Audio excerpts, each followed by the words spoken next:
September 17న Telangana ప్రజలు విముక్తి పొందిన రోజన్నారు ఎంపీ ఈటెల రాజేందర్. సెప్టెంబర్ 17న ప్రధాని మోదీ జన్మదినాన్ని పురస్కరించుకొని కోట్లాది మంది ప్రజా కార్యక్రమాలు చేస్తున్నారని వారికి ధన్యవాదాలు తెలిపారు. మోదీ నాయకత్వంలో గుజరాత్ గొప్పగా అభివృద్ధి చెందిందన్నారు.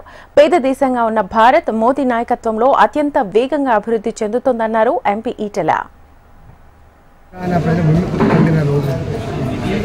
17th సెప్టెంబర్ దేశ ప్రధాని నరేంద్ర మోడీ గారి జన్మదినాన్ని పురస్కరించుకొని దేశవ్యాప్తంగా కోట్లాది మంది ప్రజలు అనేక రకాల కార్యక్రమాలు నిమగ్నం కాబోతున్న సందర్భంలో వారికి శుభాకాంక్షలు తెలియజేస్తూ వారి నాయకత్వంలో గుజరాత్ గొప్పగా అభివృద్ధి చెందింది.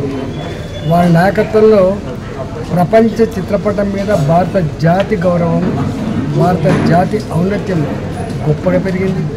ఒకనాడు దేశం అంటే పేద దేశంగా ముద్రపడ్డ భారత్, థర్డ్ వరల్డ్ కంట్రీగా ముద్రపడ్డ భారత్ ఇవాళ అత్యంత వేగంగా ఎదుగుతున్న దేశంగా, ప్రపంచంలో 4వ ఆర్థిక వ్యవస్థగా ఎదిగిన దేశంగా ఇవాళ ముందుకు పోతా ఉంది. ఏ సమస్య వచ్చినా ప్రపంచంలో, ఏ దేశానికి ఏ అవసరం వచ్చినా ఇవాళ మోడీ గారు భారత్ అండగా ఉంటుందనే విశ్వాసాన్ని కలిగించి రాబోయే కాలంలో వారి నాయకత్వంలో ఇవాళ ఇన్ఫ్రాస్ట్రక్చర్ రంగంలో కావచ్చు, తన కాళ్ళ మీద తాను బతికేటువంటి రంగాల్లో కావచ్చు, make in India, made India కావచ్చు, అనేక రంగాల్లో ఇలా దూసుకుపోతా ఉంది. రాబోయే కాలంలో వారు ఆరోగ్యంగా ఉండి ఈ దేశం మరింత వేగంగా అభివృద్ధి చెందాలని, అంతరాలు తొలగిపోవాలని చెప్పి మనసుగా కోరుకుంటూ మరి శుభాకాంక్షలు.